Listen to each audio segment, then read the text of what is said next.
Durante muito tempo, os videogames foram vistos apenas como uma forma de entretenimento, como se fossem brinquedos para crianças e jovens. Mas com o crescimento da indústria, os jogos passaram a ocupar um espaço muito maior na cultura. Eles movimentam a economia, criam comunidades, influenciam outras mídias de entretenimento e levantam debates sociais, criaram os esportes e muitas outras competições. E assim surgiu uma nova forma de arte para o mundo. E com o nascimento dessa indústria também surgiu uma necessidade de contar essas histórias. O jornalismo de games nasce justamente dessa tentativa de acompanhar uma indústria que estava crescendo rapidamente, indo além apenas de falar sobre lançamentos, notas para jogos, guias de compras para presentear, dicas e guias para os jogos em si, mas também discutindo a arte, o mercado, competições e o impacto cultural dos videogames. Mas enquanto a indústria de games cresceu, o jornalismo responsável por acompanhar os games ainda estava num caminho muito instável.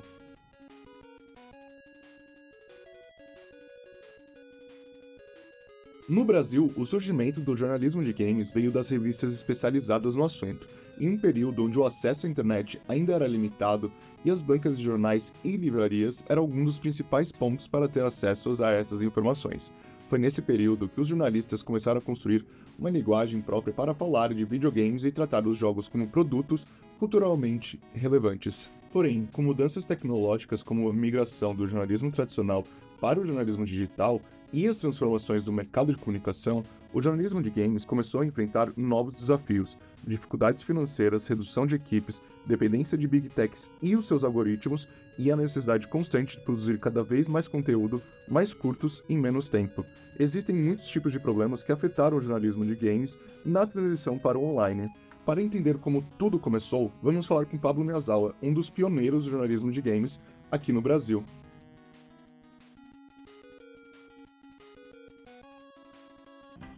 Eu sou Pablo Miyazawa, sou jornalista, tenho 47 anos e sou formado pela PUC-SP e me especializei em games e cultura pop.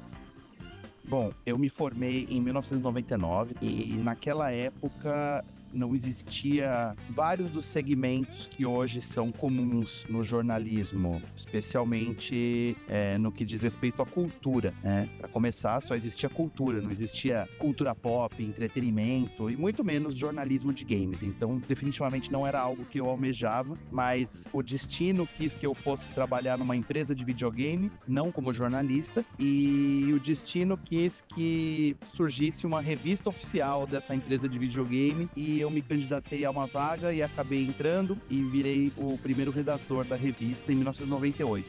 E esse foi o início do jornalismo de games aqui no Brasil.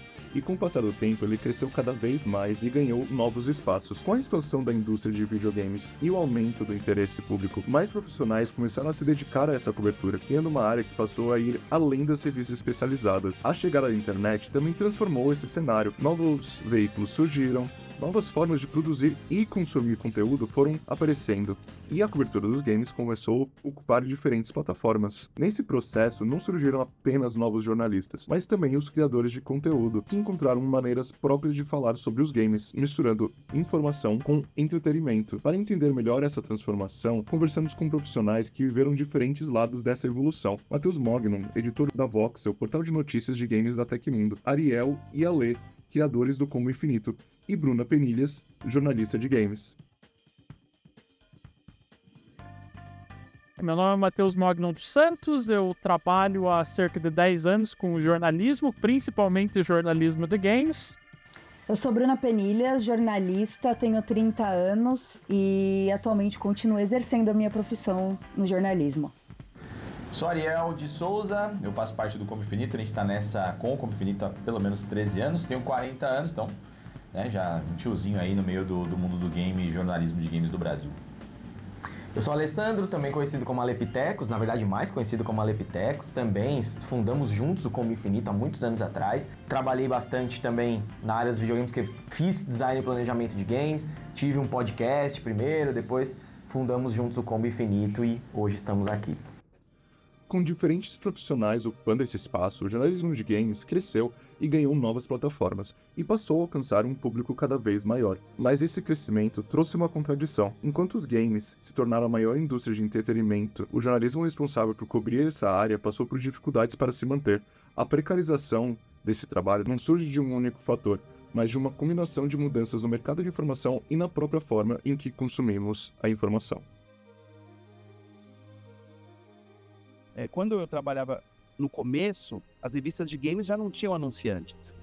O mercado publicitário não conseguia explicar para as marcas que o jogador de videogame é uma pessoa normal. Quando eu fui para outras revistas de outros segmentos, como a Rolling Stone, eu vi o outro lado da moeda. Se você tem um produto que fala com muita gente e ele não é tão nichado assim, né? Ele consegue falar sobre vários assuntos, dependendo da maneira como você vende esse produto para o mercado, ele vai ser bem interessante. Mesmo quando o jornalismo de games, especificamente, foi para outros formatos, por exemplo, a internet, a gente não vê publicidade.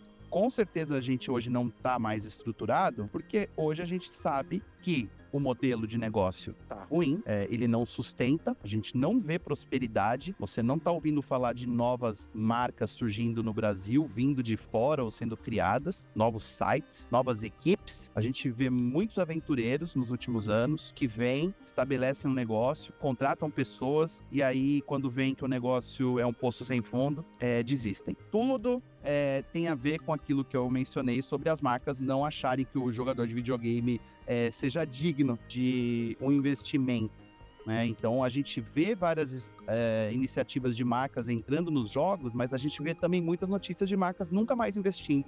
Mas a gente também viu durante muito tempo a grande mídia abrindo espaço para editorias de games na sua cobertura, né? Sites de games dentro dos grandes portais, colunas de games em jornais, em revistas, né? Só que hoje, 2026, eu vejo que a gente está bem atrasado em relação ao que a gente já esteve. Muitos desses caminhos que os games conseguiram conquistar na mídia não especializada se fecharam. Eu já percebi resistência, rejeição, falta de compreensão. Os games continuam no mesmo lugar onde eles sempre tiveram, que é sendo considerados um nicho destinado a um público que não é levado a sério por muita gente. Porque o jornalismo de games, ele exige certo conhecimento prévio do leitor, ou do espectador, precisa saber o que está se falando, da mesma forma que o jornalismo esportivo. E para falar de videogame e para entender videogame é a mesma coisa, né? A imprensa especializada em games, ela fala com o público que consome games ou que tem interesse. Os veículos não sabem se amanhã, se o ano que vem vai ter negócio ainda, vai ter dinheiro nesse mercado. Sendo que a gente sabe que o mercado de videogames é o mais rentável da indústria do entretenimento há 20 anos. Então, qual é a solução? Qual é o caminho? Eu não sei. Eu estou tentando buscar alternativas, criando os meus próprios projetos para ver se eu consigo, de alguma forma, convencer as marcas a colocarem dinheiro nos meus negócios, mas fica cada vez mais difícil. Com mais gente querendo trabalhar nisso, só que, ao mesmo tempo, a gente nunca teve tanta gente querendo consumir, querendo saber mais sobre as coisas. Então, onde está o dinheiro? As empresas querem lucrar e surfar na alta dos games, porque é o mercado mais lucrativo de entretenimento do mundo inteiro. Só que qual que é o problema? Quando esse investimento vem de empresas grandes, geralmente as pessoas que estão comandando e mandando não manjam nada de games, não entendem nada do mercado. Na grande maioria das vezes foi isso. Então os executivos, eles não sabem muito bem para onde ir, muitas vezes eles não dão a chance e os recursos necessários para a equipe conquistar um caminho legal ali para o site, para a redação, por que quer que seja. Então, assim, o interesse existe. O problema é como esse investimento está sendo feito. Bom, o que move o jornalismo de games, assim como de outras editorias jornalísticas, é a publicidade. Eu acho que o jornalismo de games atualmente, ele passou por evoluções e também regrediu em muitos aspectos.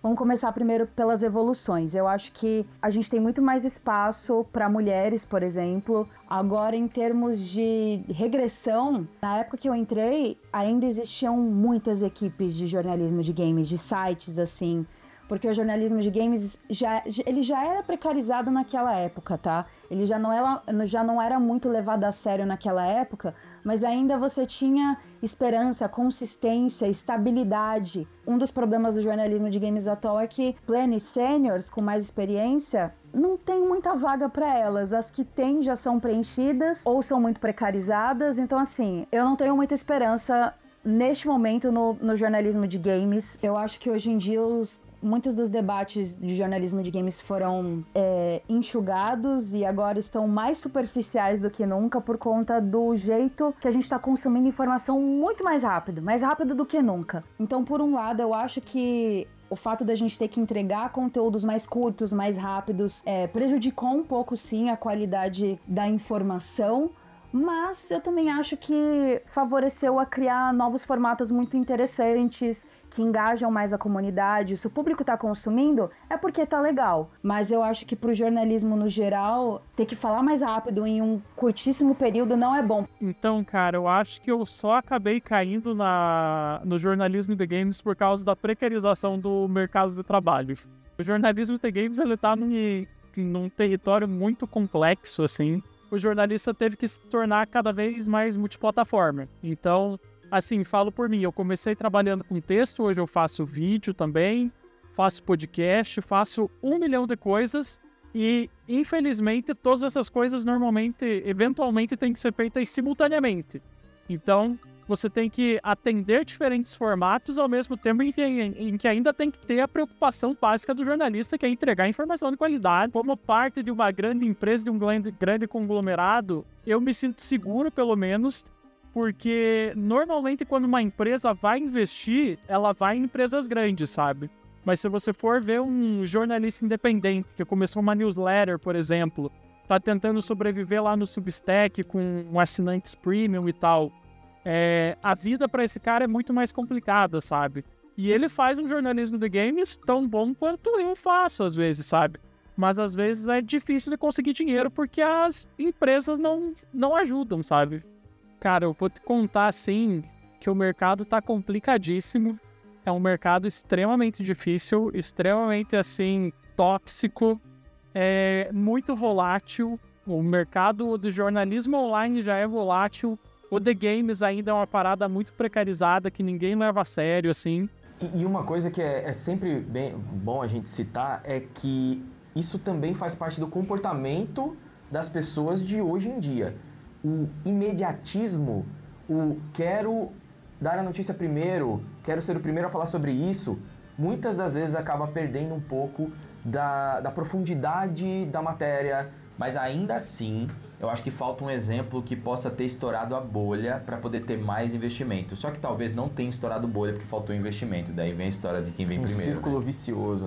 Isso vai se repetindo. Enquanto o jornalismo de games passava por essas mudanças, a internet também mudava a forma como os jogadores consumiam as informações. O que antes estava concentrado em revistas, redações e nos primeiros portais especializados, ganhou novos caminhos com a popularização das redes sociais e do YouTube, onde surgiu uma nova figura dentro desse universo, o criador de conteúdo. Pessoas que não necessariamente vieram do jornalismo tradicional e passaram a construir grandes audiências, criando uma relação direta com o público e se tornando referência quando o assunto era o videogame. A informação sobre os jogos deixou de ter apenas um caminho. Ela passou a existir em diferentes formatos com diferentes perspectivas, misturando notícia, opinião, análise e entretenimento. Uma empresa, uma marca, olhar e falar assim, nossa, vou patrocinar esse site, porque olha quanta gente tá aí. Já se sabe hoje que esse público não adere tão facilmente às coisas. Por isso que existe hoje o criador de conteúdo. Muitas marcas estão preferindo, ao invés de apoiar o jornalismo tradicional, patrocinar alguma coisa, não, dá um dinheiro pro influenciador para falar do jogo, para fazer uma gameplay, e pronto, gastou o budget de marketing, tá tudo certo. Mudou muita coisa no mercado, os influenciadores são muito grandes agora e viraram porta-vozes de informação também, né? O que é muito importante, assim, para como o público, né, chega nessas informações de games. Mas eu sinto que ali no começo essa relação entre todo esse ecossistema de publishers, influencers e jornalistas foi um pouco conturbada, porque muitos influencers achavam que estavam fazendo jornalismo também, o que não é o caso. Influencers, produtores de conteúdo são coisas completamente separadas de jornalismo. E os jornalistas também estavam se sentindo pessoalmente atacados e ameaçados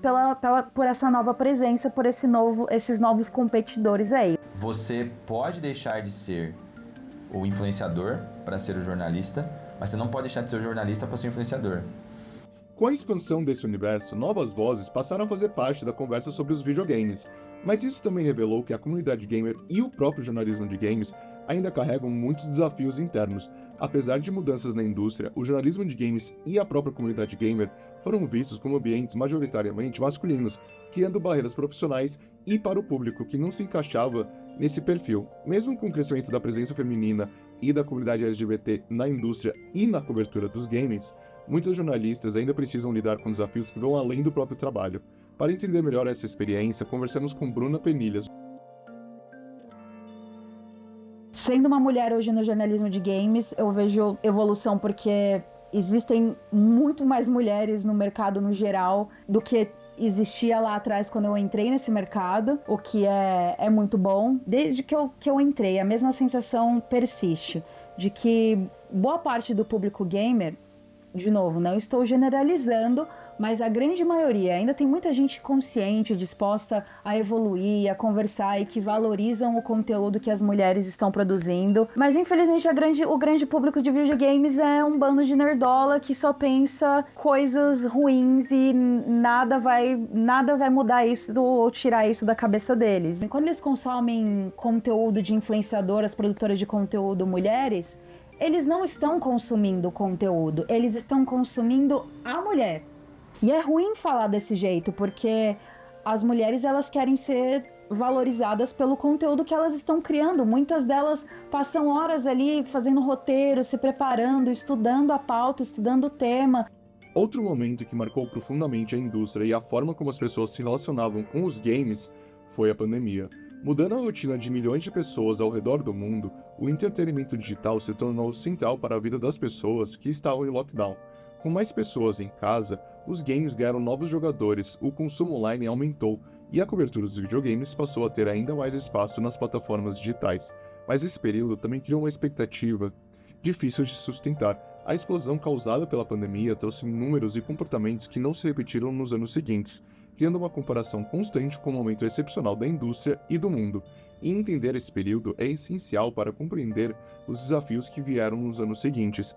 Conversamos com Combo Infinito e Pablo Miyazawa para entender melhor isso.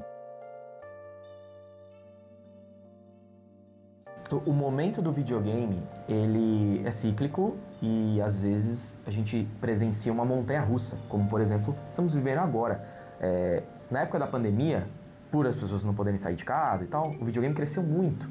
Teve um aumento de audiência no geral muito grande, fora do normal, fora da curva. E houve muito investimento por causa disso. Quando voltou as coisas ao normal, você viu uma ressaca muito grande também. Daí veio a pandemia e quebrou tudo, no sentido de que mudou as perspectivas, mudou os parâmetros. De repente estava todo mundo em casa, consumindo mais do que nunca. E aí os parâmetros mudaram, as metas mudaram, as métricas mudaram de consumo digital. E aí quando a pandemia dá uma arrefecida, as pessoas voltam para a rua e os números nunca mais voltam ao que eram antes. O jornalismo de games carrega todas as cicatrizes de sua história. O espaço cresceu, encontrou novas plataformas e conquistou um público cada vez maior e cada vez mais fiel. Mas também precisou enfrentar mudanças profundas. Hoje, o jornalismo de games existe em um cenário mais fragmentado, onde veículos tradicionais, criadores independentes e novas tecnologias disputam espaço dentro da mesma conversa. O desafio agora não é apenas acompanhar o crescimento da indústria dos videogames, mas encontrar formas de manter o jornalismo especializado, crítico e sustentável. Diante desse cenário, fica uma pergunta: qual é o futuro do jornalismo de games no Brasil? A gente já viveu tempos melhores, com certeza, mas hoje a gente está num momento em que estamos esperando uma próxima revolução. Então, qual é a solução? Eu acho que é uma classe não tão unida quanto parece, a dos jornalistas de games no Brasil. Mas basicamente é isso, é uma grande comunidade, né, de jornalistas apaixonados por games. Essa é a grande diferença, né? Jornalista de esporte é apaixonado por futebol, mas eu diria que nada bate a paixão, o amor, a dedicação que um jornalista de games tem pelo negócio dos games. Eu acho que com o andar da carruagem que temos atualmente, com retração na monetização de empresas como o Google, assim, a tendência é que jornalistas se unam cada vez mais. Então, grandes portais, grandes jornais, eles se unam, como aconteceu com o Estadão e o Tecmundo recentemente. parte de jornalismo eu acho que vai piorar, porque está perdendo cada vez mais espaço. A gente tem que ser realista. Se não houver uma adaptação para que as pessoas que também estão interessadas em ser jornalistas possam participar mais da parte de áudio e vídeo, vai ficar cada vez mais difícil. Então, no geral, eu acho que o mercado está muito mais aberto a pautas importantes, representatividade, diversidade, acessibilidade e tudo mais. O público, eu acho que está também, mas em partes. Não dependeria mudar só alguma coisa ou algumas coisas dentro do jornalismo de games. Eu acho que o principal seria a forma como ele é tratado por executivos e pelos investidores. Mas de nada adianta mudar isso se o público não mudar. Porque é o público que vai dar audiência, é o público que vai dar dinheiro. Então, se o público continuar querendo consumir conteúdos mais simples e às vezes talvez um pouco mais não tão informativos e não tão sérios, aí o jornalismo não tem espaço. Então, se eu pudesse, eu gostaria de mudar o público também. Se o público gamer fosse mais legal, mais receptivo, mais aberto, mais diverso, mais amigável, aí sim tudo seria diferente. Tudo, absolutamente tudo seria diferente. Eu acho que já entendemos que não dá para confiar em aventureiros. Não é só esse o problema. A gente vê também um sucateamento dos projetos editoriais, começam muito bem, com várias promessas e investimentos e equipes grandes, e aí o negócio vai diminuindo, as demandas vão aumentando, os jornalistas, as equipes vão sendo sobrecarregadas, sem um motivo a não ser o fato da conta não fechar, só que não vamos contratar mais gente, e aí até demitirem as pessoas, até enxugarem ao ponto de ficar uma quantidade mínima de gente para fazer o trabalho que antes era feito por uma equipe 3 vezes maior. Aí você me pergunta, tá, e aí, qual é o futuro disso? Para onde a gente vai? O que vai acontecer? É isso, tá acontecendo isso. Tipo, a resposta tá exatamente no que tá acontecendo. É isso que está acontecendo. Milhares de pessoas desempregadas, um monte de gente sem saber o que fazer, ninguém com resposta absoluta sobre como vai ser, e alguns poucos corajosos apostando que certas coisas vão voltar. Eu adoraria ter essa resposta, e acho que por não ser algo fácil de resolver, e não ter resposta, não significa que não tenha solução, mas não está na mão simplesmente dos jornalistas. Então também eu acho que um fortalecimento do jornalismo, e é o que está acontecendo hoje no Brasil e lá fora também, passa por a gente identificar quais são esses nichos, quais são esses grupos interessados em certos tipos de trabalho, de conteúdo, e essas pessoas existem. Os algoritmos estão meio pay to win, né? Digamos assim, então você receber um conteúdo de qualidade direto para você e com um apelo mais próximo até, né? Porque às vezes você pode ali conversar com o jornalista, com o criador de conteúdo. Isso tem feito muita diferença, assim.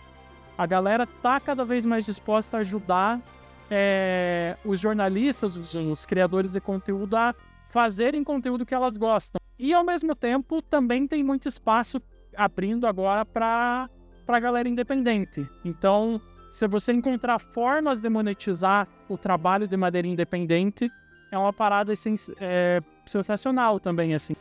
Atualmente, eu tenho depositado as minhas esperanças em relação ao jornalismo de games no jornalismo independente. Existem inúmeros projetos e sites que já existem há anos e novos chegando. Eu realmente coloco muita esperança nisso porque eles conseguiram conquistar uma parcela muito boa e muito fiel da comunidade que está ali acompanhando todos os projetos, e aí é um projeto financiado coletivamente. A gente tem que encontrar um jeito de tornar isso mais viável, porque atualmente esses projetos não é o sustento principal de ninguém. Eu vejo que quando a pessoa tenta se aprofundar, ela acaba encontrando um público. Existe um público ainda interessado pela profundidade. Sim. E ela costuma ser mais fiel, porque hoje isso está raro. Se a gente pensar bem, assim, pensar que tem cada vez mais pessoas interessadas em games, várias gerações de consumidores e gerações de pessoas interessadas em saber mais sobre games e os assuntos de games, por que que o jornalismo de games tem piorado tanto as condições de trabalho das pessoas, qualidades gerais dos veículos e dos conteúdos produzidos? Por que a gente vê mais destaques de indivíduos, de youtubers, de criadores e não exatamente de equipes, de sites, de produtos grandes? Por que a gente vê tanto jornalista virando assessor de imprensa? O jornalismo de games nasceu junto do crescimento de uma indústria que se tornou a maior forma de entretenimento do mundo. Ao longo dos anos, a cobertura também mudou de formato, saiu das revistas, chegou à internet e ganhou novas plataformas e abriu espaço para diferentes vozes dentro da comunidade. A história do jornalismo de games é marcada por adaptação. Jornalistas, criadores de conteúdo e profissionais precisaram encontrar novas formas de produzir conteúdo, acompanhar mudanças tecnológicas e construir uma relação cada vez mais próxima com o público. O futuro do jornalismo de games ainda está sendo escrito. Entre novos formatos, plataformas novas e novas maneiras de noticiar e contar histórias, o mesmo desafio permanece: garantir que exista apenas não espaço para falar de videogames, mas também valorizar quem dedica o seu trabalho para essa indústria. Porque no fim, o jornalismo de games não fala só sobre os games, ele fala sobre cultura e comunidade, e também sobre as pessoas que constroem e amam esse universo por inteiro.